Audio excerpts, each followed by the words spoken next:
Topic का नाम क्या है? सामाजिक तथ्य। ठीक है, सबसे पहले परिभाषा या अर्थ देखेंगे, फिर क्यों दिया, इसका पर्पस क्या है। पर्पस में दो चीजें समझ में आएंगी, एक ये सिद्धांत भी है और दूसरा ये दुर्खीम का पद्धति शास्त्र भी है, मैथोडोलॉजी बोलते हैं इसको। ये क्या उनकी मैथोडोलॉजी। तो यहाँ थोड़ी मुश्किल होगी आप लोगों को, बाकी तो बहुत प्रॉब्लम नहीं आएगी सामाजिक तथ्य के ऊपर। ठीक है, ठीक है।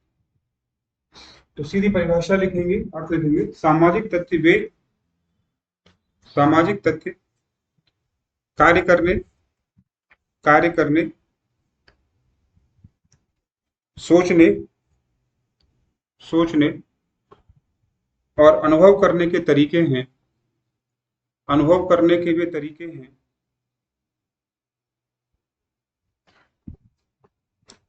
जिसमें व्यक्तिगत चेतना से बाहर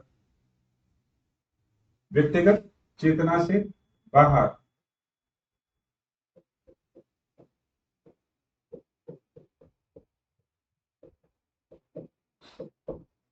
अनुभव करने की अस्तित्व बनाए रखने की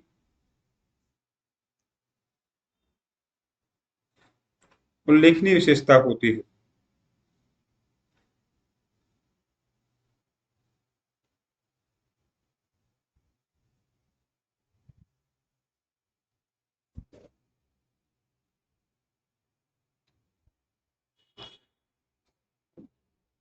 ठीक है, समझें बात को कैसे समझ। सबसे पहले क्या है, अवलोकनीय होते हैं। मूल चीज ये है।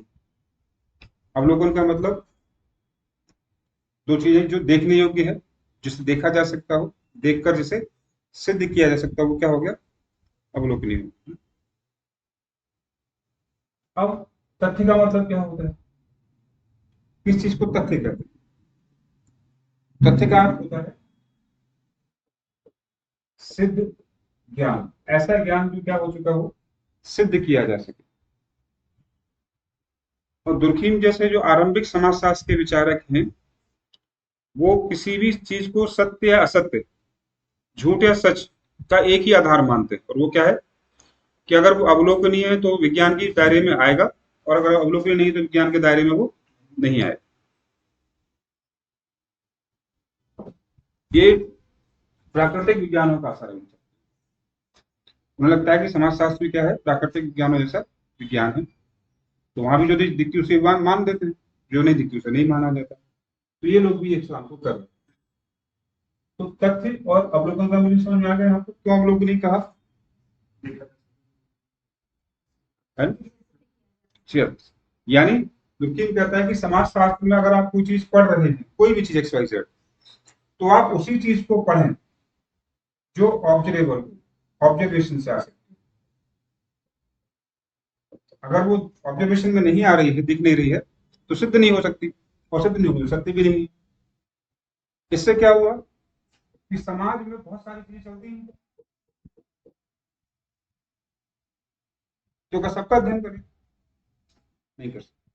तो दुर्खीम ने इस तरह से क्या किया कि समाजशास्त्र का जो अध्ययन विषय है उसको एक निश्चित आकार देने की कोशिश कर रहे, कि सब कुछ नहीं पढ़ना है, केवल वो पढ़ना है जो, ये थ्योरी इसलिए दी पर्पस। वो चाहते हैं कि समाजशास्त्र आगे के लोग पढ़ें समझें, तो उनके पास एक सोच होनी चाहिए पहले से कि पढ़ने का तरीका क्या है, जानने का तरीका क्या है। ठीक है, तो अवलोकनीय है, और क्या होते हैं, विचार करने योग्य, कार्य करने के तरीके भी हैं। लेकिन कौन से तरीके जो सिद्ध हो सके, विचार भी जो ऑब्जर्वेशन के दायरे में आ जाए, और व्यक्तिगत चेतना से बाहर, ये है मूल चीज, व्यक्तिगत चेतना से बाहर की चीज। इसलिए वो सामाजिक। अन्यथा क्या कहते, व्यक्तिगत तथ्य कहते। तो दुर्खीम के सामाजिक तथ्य में समाज शब्द से आशय यह है कि ऐसे तथ्य जो व्यक्ति ना तो बना सकता है ना बिगाड़ सकता है। अगर ऐसे हैं तो उन्हें हम नहीं पढ़ेंगे। केवल उनको पढ़ेंगे जिन पर समाज का हस्तक्षेप है, यानी जो पूरे समाज ने बनाए हुए। तो लास्ट क्लास में बोला था मैंने, दुर्खीम का सारा बल किस पर है, सामूहिक चेतना पर। एक व्यक्ति द्वारा, दो व्यक्ति द्वारा बनाई गई किसी भी चीज को क्या नहीं करते हो, कंसिडर नहीं करता, कहता आप भी मत करिए। अगर आप समाजशास्त्री हैं, अध्ययन करना चाहते हैं, तो आपको ये छोड़ना पड़ेगा, क्योंकि ऐसे तो सब, हर व्यक्ति कुछ ना कुछ करेगा ना समाज में, तो कैसे कंसिडर कर लेंगे। अध्ययन कहाँ तक करते फिर अगर आदमी के, तो केवल उन्हीं चीजों का अध्ययन करें जहाँ, और इसके बाद दूसरा हम क्या किया था हमने, सामूहिक प्रतिनिधित्व की अवधारणा, जिसमें एक का प्रतिनिधित्व नहीं होना चाहिए बल्कि सबका होना चाहिए। व्यक्ति से काम नहीं चलेगा, सामूहिक प्रतिनिधित्व से बात। यानी तथ्य दो तरह के होगा दुर्खीम के अनुसार, एक व्यक्तिगत हो गए जो मना नहीं कर रहे कि नहीं होते, कहते ये भी होते हैं, लेकिन इनका अध्ययन नहीं करना चाहिए क्योंकि विविधता है ये बहुत ज्यादा। तो किसका अध्ययन करें, जो सामाजिक। इसका मतलब कैसे पहचानेंगे कि ये व्यक्तिगत और ये सामाजिक, पहचान भी होनी चाहिए। तीन तरह की पहचान, इनसे आप पहचान लेंगे कि वो सामाजिक है कि व्यक्तिगत, आप भी पहचान सकते। वाहिता, बाध्यता और सामान्य, ये तीन चीज।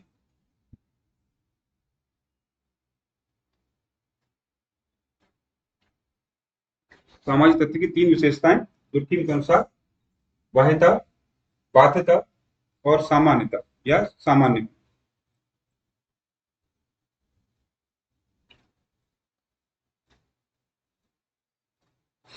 वाहिता का मतलब एक व्यक्ति चाहकर परिवर्तन नहीं कर सकता, ना बना सकता है और ना ही बिगाड़ सकता, कुछ भी नहीं कर पाएगा। तो आपके लिए कैसा हो गया वो, किसी के लिए भी कैसा हो गया, बाहरी हो गया, एक्सटीरियोरिटी बोलते हैं इसको, एक व्यक्ति की पकड़ से बाहर। किस सेंस में वो क्या हो गया, बाध्यकारी या बाहरी हो। बाध्यकारी क्या है कि समाज में 10 लोग हैं, तो 10 के 10 को क्या करना पड़ेगा, ये मानना ही होगा। मतलब मानना ही पड़ता है, हम और आप कुछ नहीं कर सकते, व्यक्ति के पास विकल्प नहीं है।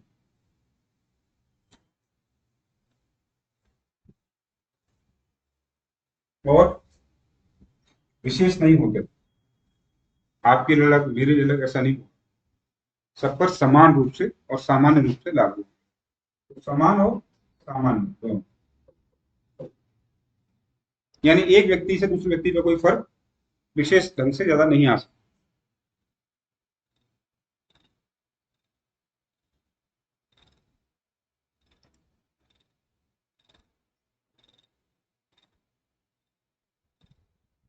आगे और समझ में आता है? यही आपसे पूछे, ठीक है, अंतर कहानी, ठीक है ना, इसमें कोई डाउट होगी यहाँ तक, प्रश्न क्या बनेंगे समझ लो। तीन विशेषता सबसे ज्यादा पूछता है, सबसे ज्यादा ये पूछी जाए, अर्थ रेयरली पूछता है, पूछ सकता है। क्वेश्चन घुमाएगा, दुर्खीम का पद्धति शास्त्र क्या है, समाज तत्व। अब आप भी समझ लीजिए पद्धति शास्त्र किसे कहते, तो अलग से लिखना चाहे तो लिख लें कि पद्धति शास्त्र किसी विषय में, किसी विषय में हो सकता है, किसी भी विषय में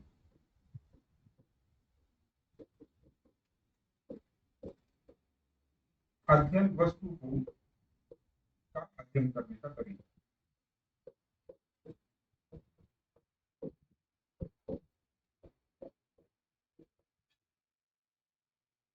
हर किसी का तरीका अलग अलग होता ही है बात करने का, समझने का, चीजों को तैयार करने का।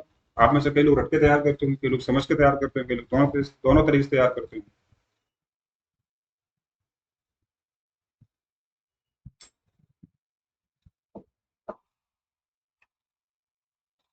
आरंभिक विचारकों के पास ये चुनौती थी, विषय नया था ना, विषय नया था, तो विषय को आकार कैसे दे, क्या बताएं। उन्होंने कहा कि हम ये भी बता रहे हैं कि क्या पढ़िए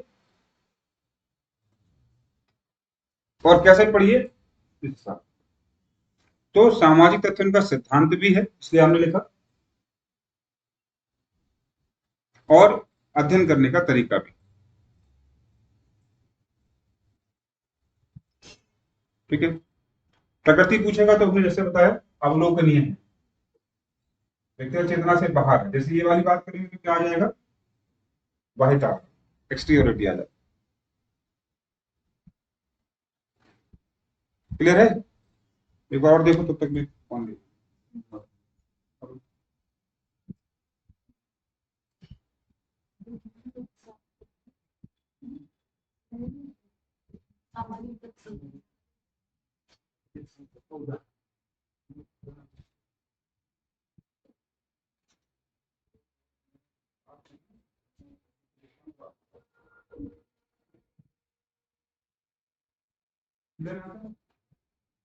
फिर ध्यान से देख लो क्या करना पड़ेगा। विशेषताएं सबसे पहले, तीन, तीनों के अर्थ क्यों दिया, ये समझना जरूरी है। अगर मैं नहीं बता तो आपके लिए बहुत आसान रहती है चीज। तो कुछ देर के लिए मान लो कि मैंने आपको बताया ही नहीं,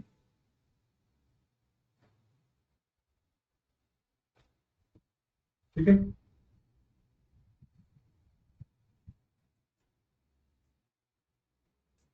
तो आप और हम सामान्य व्यक्ति किसका प्रतीक है,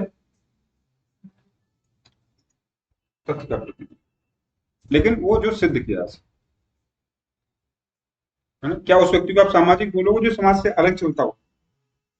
सामाजिक उसी को कहा जाता है जो समाज के साथ चलता है, और जो साथ चलता है उसको तीन नियम लागू होते हैं। अकेला वो बदल नहीं सकता किसी भी चीज को, है ना, मानना ही पड़ता है सबको, और कुछ विशेष नहीं, सबके लिए समान रूप से लागू होने वाली चीज है। ठीक है, जो शर्तें, जो भी विचार, जो भी वस्तु ये तीन शर्तें पूरी करता है उसी का अध्ययन करो। अब आगे बात, तो शुरुआत के लोगों को भ्रम था कि समाजशास्त्र अगर समाज का अध्ययन है तो समाज में तो कसाई भी है, पुजारी भी है, ठीक, साइंटिस्ट भी है, मुची भी है, मैकेनिक भी है, किस किस का अध्ययन करें। तो किसी ने कहा कि सबका अध्ययन कर लो, खिचड़ी बना दो, समन्वयात्मक संप्रदाय, याद है। अगर सब कुछ यहाँ पढ़ेंगे तो समाजशास्त्र तो फिर तो असीमित विषय होगा, तो सीमित कैसे करें। हर विषय की सीमा तो होनी ही चाहिए, हर व्यक्ति की होती है तो विषय की भी होनी चाहिए। वो सीमा कैसे बनेगी, तो थिंकर्स ने अपने अकॉर्डिंग समाजशास्त्र की विषय वस्तु को बताने का प्रयास, अध्ययन वस्तु को बताने का प्रयास। जैसे कॉम्प ने बताया, कॉम्प ने क्या बताया, समाजशास्त्र में क्या पढ़िए, सामाजिक गतिकी पढ़िए, याद है, और स्थिति पढ़िए, यानी समाज का जो पक्ष स्थायी है वो पढ़िए, और जो बदल रहा है, तो स्पेसिफिक वो भी नहीं कर पाया कि समाज का मतलब कौन सा पार्ट, एक व्यक्ति बदल रहा है, ड्रेस भी बदल रही है, किस चीज को पढ़े, क्या हमारा विषय होना चाहिए। तो चूंकि इनके बाद इमीडिएट कौन आया, दुर्गीम आ गए, तो उन पर जिम्मेदारी थी भी इस बात की ज्यादा कि क्या करें, स्पेसिफाई करें, और इसलिए वो उसे यूनिवर्सिटी तक ले गए। समाजशास्त्र का पहला क्या कहा जाता उनको, प्रोफेसर भी लिखा था हम लोगों ने स्टार्टिंग में, आपको यहाँ पे कहा है प्रोफेसर उनको हम। तो यही रीजन है कि वो आदमी मेहनत करके बताने की कोशिश कर रहा है कि समाजशास्त्र को कैसे पढ़ा जाए और इसमें किन किन चीजों को पढ़ा जा सकता। तो दो चीजें उन्होंने उसमें बताई, अभी तो हम समाज तत्व की बात कर रहे हैं, उन्होंने इसके अलावा सामाजिक क्रिया को भी कहा, क्या करें, सॉरी, सामाजिक क्रिया उनका उसको कहा, ये बेसिकली दुर्गीम व्यवहार की कंसेप्ट है। अभी इसको रखते हैं समाज तत्व, यहाँ तक बात क्लियर होगी। अगर समझ में आ गया तो क्वेश्चन के हिसाब से तो टॉपिक खत्म हो चुका है, और लिखना चाहो तो भले आप चीजों को नोट कर सकते हो। ठीक है, तो इस सिद्धांत की विशेषताएं मान्यताएं लिख लेते हैं, आपको थोड़ी और आसानी रहेगी।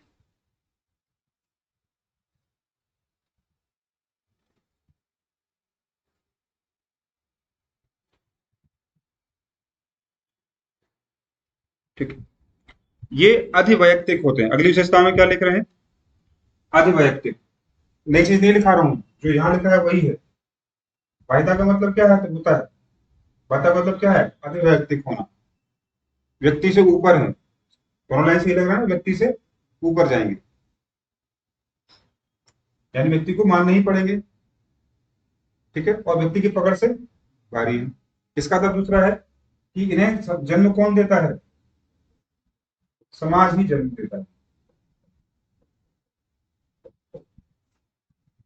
क्योंकि दुर्गम के लिए सब कुछ कौन है? समाज। और समाज को स्वयं का सब कुछ स्वयं करता है, और स्वयं की सब धारणा को सोशियोलॉजी में कौन लेकर आया? जिसको कहते हैं आप,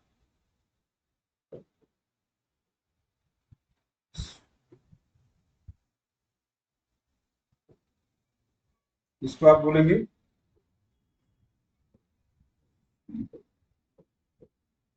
जेनरस। ठीक है, सुजेनरस, स्वजेनरस होना चाहिए इसका। ठीक है, लेकिन ये कंसेप्ट दुर्खिम की मानी जाए। ठीक है, तो अधिव्यक्ति का मतलब समझ आ गया। Super individual, super individual. Sui generis, स्वजन्मा, हिंदी में कहते हैं स्वजन्मा। तो समाज किसी ने नहीं पैदा किया, समाज स्वयं बना, और समाज जो पैदा करता है वो खुद पैदा करता है सब कुछ, अच्छा भी और बुरा भी, सब समाज की देन। यानी परिवर्तन के कौन से स्रोत हुए? आंतरिक या बाहरी? आंतरिक हुआ ना, सूर्य तो अंदर से ही आएगा, बाहर से आएगा? अंदर से आना चाहिए उसे। तो अगली विशेषता लिखेंगे, ये सार्वभौमिक होते हैं।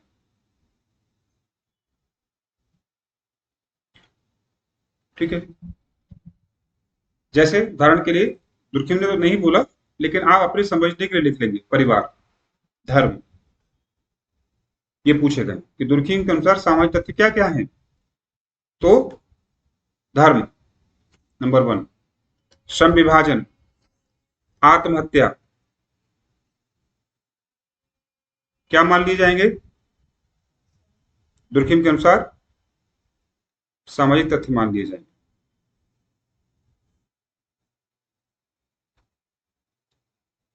यानी हमने दुर्खिम के क्या पढ़े थे पिछली बार? 3 थ्योरी पढ़ी। तो जाहिर सी बात है दुर्खिम उसी चीज का अध्ययन तो करेगा जिसको क्या मान लेगा वो। इसका मतलब आत्महत्या पढ़ ली, क्या माना जाए? श्रम विभाजन पढ़ा, क्या माना जाए? धर्म भी और तथ्य। तो रटने की जरूरत नहीं कि उसके अनुसार क्या क्या चीजें सामाजिक तथ्य। बाकी चीजों का अगर अध्ययन नहीं कर रहा है तो क्या मान के कि ये सामाजिक तथ्य है ही नहीं, या उससे महत्वपूर्ण लग रहे हैं कि इनसे समाज की एकता, सुदृढ़ता बनी रहती है, इसलिए मुझे इसका अध्ययन करना चाहिए, तो कर भी रहा। ठीक है, कहानी आता। चल, और विशेषताएं लिख लीजिए। यह पीढ़ी दर पीढ़ी हस्तांतरित होते हैं। यह पीढ़ी दर पीढ़ी हस्तांतरित होते हैं। नेक्स्ट, यह समाज की सामूहिक चेतना है। यह समाज की सामूहिक चेतना है और समाज की आवश्यकताओं की पूर्ति करता है, और समाज की आवश्यकताओं की पूर्ति करते हैं।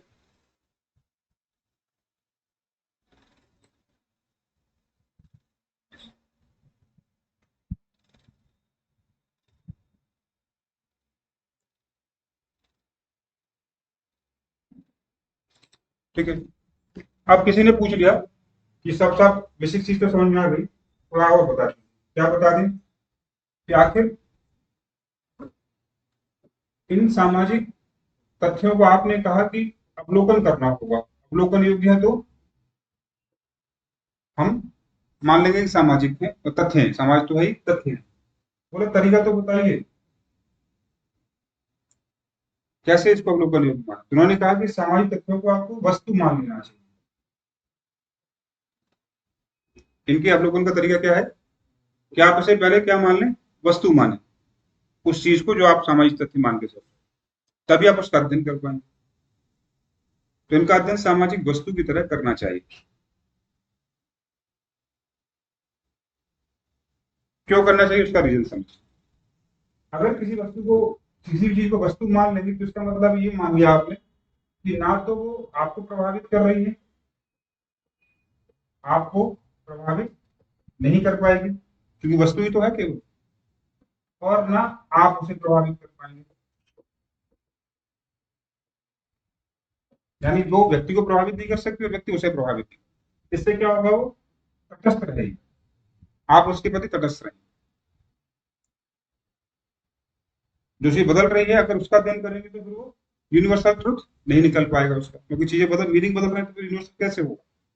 आज मैंने आपको सामाजिक तत्व की परिभाषा ये दिया, समझाया, कल आकर कुछ और कुछ समझा दे तो आपको कंफ्यूजन बढ़ेगा या घटेगा? बढ़ेगा। इस बात के लिए कि यार संत तो ये बताया था, अब ये क्यों ऐसा बता रहे हैं, सत्य क्या है इसमें से। तो सत्य वही हो सकता है जो कंफ्यूजन क्रिएट ना करे और यूनानिमस हो। वो तभी पॉसिबल है जब वो तटस्थ रह के काम करे। जितना न्यूट्रल होगा उतना ही अच्छे से समझा जा सकता है और स्वीकार्य हो सकता है। ऐसा संभव है कि दुर्खीम के लिए बिल्कुल संभव। ठीक है, एक कहानी यहाँ से जुड़ी हुई है और कुछ लोग मानते हैं कि दुर्खीम की कहानी है, लेकिन और की भी हो सकती है कि दुर्खीम जब अरुणता या कोई भी व्यक्ति जब जनजातियों का अध्ययन करने गया अरुणता में, या कोई और जनजाति भी हो सकती है, तो उसने ये नहीं बताया कि मैं आपका अध्ययन करने आ रहा हूँ। अगर बता देता तो क्या होता, वो आपसे प्रभावित हो जाता या आपको प्रभावित कर देते, खतरा हो जाता। दुर्खीम को तो पता है कि मुझे क्या करनी है, स्टडी करनी है, और दुर्खीम प्रोफेशनल में तटस्थ रहना जानता है। लेकिन देखिए कितना ट्रस्ट रह पाएगा, आपको पता लगे। वहां गया, मुखिया से पर्चा निकाल लिया था किसी के माध्यम से, तो मुखिया ने कहा कि ठीक है आप एंट्री कर दीजिए। ये नहीं कहा कि अध्ययन करने आ रही, कहा कि भाई आपके यहाँ कुछ लोग रहने आ रहे हैं, जंगल देखना चाहते हैं तो दिखा दीजिए। मुखिया ने कहा ठीक है भेज दीजिए, दिखा दें। अब दुर्खीम स्मार्ट आदमी, स्मार्ट का मतलब तथ्य निकालने और सूचना इकट्ठी करनी है उन। अगर वो बता देते कि स्टडी करने आए तो चीजें बदल रही थी, तो उन्होंने किसी एक महिला को या पुरुष को, जिसको माना उसको माना, अपने किसमें लिया, कॉन्फ्रेंस में। ठीक है, और मुखिया ने भी कहा कि ठीक है आपकी छोटी सी हट रहेगी, उसमें आप रहिए, आपकी जरूरतों की जितनी चीजें हैं, खाना पीना, वो सब आपको ये लोग कर दे, महिलाएं जो भी कर दे। ठीक था, कोई प्रॉब्लम भी नहीं है। तो जनजाति मतलब जो मेहमान हो भगवान की तरह ट्रीट होता है, तो बोला ठीक। अब उन्होंने थोड़ी इंटीमेसी बढ़ाई उससे, इस पर्पज से कि क्या करें, अंदर की चीजें निकले, वैसे पॉसिबल था नहीं देना। ये बात समूह देख रहा था, मुखिया भी देख रहा था, समूह भी देख रहा, कि इंटीमेसी दोनों की बढ़ गई। दुर्खीम को पता है कि मुझे क्या करना है। अब एक दिन दुर्खीम जंगल में गए, सपोज सपोज कर कोई शिकार करने गया, घूमने का जैसे भी। रात को आए, खाना खाया, खाना खाते में तो उन्होंने पूछ लिया कि यार वो महिला या पुरुष कहाँ गया जिसका जो मैनेज कर रहा, आज वो खाना नहीं खिला रहा। कह रहा, अच्छा आपको नहीं पता? बोले क्या नहीं पता? कि आप इस समय जो खाना मीट खा रहे हैं उसी का मीट। आप होते तो क्या करते हैं? पटक पटक के मारते आप उसे, धर्मभ्रष्ट कर दिया आदमी, जिंदा आदमी खिला दिया, ये और 10 चीज। दुर्खिम भी अंदर से हिला होगा, जाहिर सी बात, मनुष्य मनुष्य को खाएगा तो मुश्किल होगा। लेकिन वो बाहर से तटस्थ है, उन्होंने बिल्कुल भी एक्सप्रेस नहीं होने दिया कि मुझे गलत लगा, अच्छा लगा या बुरा लगा। आपके हिसाब से क्या उन्होंने ठीक किया उन लोगों ने, मुखिया और जनजाति लोगों ने? आपको गलत लग रहा होगा, लेकिन वो कहता है कि तो हमारे समाज की परंपरा है कि हमारे मेहमान को जो अच्छा लगता है उसे हम खाने के रूप में दे देते हैं। आप बताइए, अब अच्छा है खराब है? अब वो समाज की परंपरा को आप ठीक कर रहे हैं। आप नहीं खाते तो आपकी प्रॉब्लम है, भाई वो खाते, उनका मानना है कि आदमी आदमी खा सकते, तो खाते। क्या आप तटस्थ रह सकते थे? नहीं। जबकि प्रोफेशनल लोग हैं तो उन्होंने उस बात को हैंडल किया कि आप, मैं मीट नहीं खाता, आप उसे, इस तरह के मीट मैं नहीं खाता, आप इसे हटा दिए, हटा दिए। तो चूंकि वस्तु की तरह देख रहे हैं सब, उन्हें पता है कि ये ऐसा ही व्यवहार करते हैं क्योंकि इनकी प्रकृति है, और मैं इन्हें अपने हिसाब से अच्छा और खराब नहीं कह सकता। ये तो मैं अध्ययन करने आया हूं कि ये चीज कैसे करते हैं, क्यों करते हैं। तो मैं अपने दृष्टिकोण से नहीं देखूंगा, जैसे हैं वैसे देखूं। इसी को कहते हैं वस्तुनिष्ठ दृष्टिकोण। तो वस्तु मानने का मतलब यही है कि आप अपनी निगाह से नहीं देख रहे हैं उसको। अरे बात समझ में ना भाई, हमारे जौनसार में अभी तो होता है कि वहाँ बहुपति प्रथा है, कोई भी महिला बाहर कुछ लेगी तो खराब ही लगेगा उसे, लेकिन वहाँ की तो हेल्दी परंपरा रही है। अब तो खैर वहाँ भी जो लोग नहीं फॉलो करते, तो हर जनजाति की कोई ना कोई परंपरा होती है जो हमारे हिसाब से कैसी है, एब्सर्ड सी है, लेकिन हम कौन होते हैं जो गलत तो सही कहने वाले, है ना? तो ये है वस्तु की तरह अवलोकन करने का लाभ। जैसा दिख रहा है वैसा बताने में आप सक्षम रहेंगे, तो ना आप उसे प्रभावित करिए ना वो आपको प्रभावित। ये आदर्श स्थिति है। लेकिन जैसा आपने पूछा क्या ये संभव है, तो समाजशास्त्र में सबसे बड़ा आरोप यही है कि वो कितना भी वस्तुनिष्ठ होने का प्रयास करे, प्राकृतिक विज्ञान में जैसी वस्तुनिष्ठता नहीं आ सकती। लेकिन समाजशास्त्र जवाब देता है कि अगर कोई प्रोफेशनल आदमी है तो वो इसे मैनेज कर सकता है, जैसे कि दुर्खीम जैसे थिंकर्स ने इसे मैनेज करने की कोशिश की। ठीक है, लेकिन फिर भी अगर स्टेटमेंट बनता है कि क्या समाजशास्त्र में प्राकृतिक विज्ञानों जैसी वस्तुनिष्ठता संभव है, तो नहीं, 100% संभव नहीं। अपने स्तर से मेंटेन करते हैं लेकिन उसे 100% तक नहीं ले जा सकते, क्योंकि मानव मानव को प्रभावित ना करे या ना हो, ये संभव तो हो ही नहीं सकता। मानव की प्रकृति ऐसी है। अगर कोई कह रहा है कि मैं उसे बिना प्रभावित हुए लौट आया हूँ, या मैं उसे प्रभावित करके नहीं लौटा, नहीं करके आया, ये कहना असंभव। अगर आप इंटरेक्ट कर रहे हैं तो प्रभावित होंगे, चाहे 0.110 डिग्री से हो और चाहे प्रभावित करके आए, लेकिन होंगे जरूर। कहानी क्लियर है? क्योंकि सामाजिक व्यवहार व्यक्ति दूसरे से सीखता है और सिखाता है। तो ये है सामाजिक तथ्य की विशेषताएं। ठीक है, यहाँ तक चलिए। अब वो प्रकार ऐसे पूछेगा नहीं, फिर भी आप चाहे तो लिख लें। दो प्रकार के सामाजिक तथ्य होते हैं। दो प्रकार के सामाजिक तथ्य होते हैं। कौन कौन से? जो आप पढ़ चुके हैं प्रीवियस क्लास में, सामान्य सामाजिक तथ्य और व्याधि मूलक सामाजिक तथ्य। व्याधि मूलक यानी पैथोलॉजिकल। तो आपको याद होगी आत्महत्या दुर्खिम के लिए क्या है? सामान्य है, लेकिन जब बहुत बड़ी मात्रा होने लगे तब व्याधि मूलक हो जाए। समझ गया आप? तो एक ही तथ्य सामाजिक सामान्य हो सकता है और पैथोलॉजिकल। अगर इंटेंसिटी ज्यादा है, ज्यादा बड़ा नुकसान कर रहा है, तो वो व्याधि। ये है दुर्खिम के सामाजिक तथ्य की अवधारणा।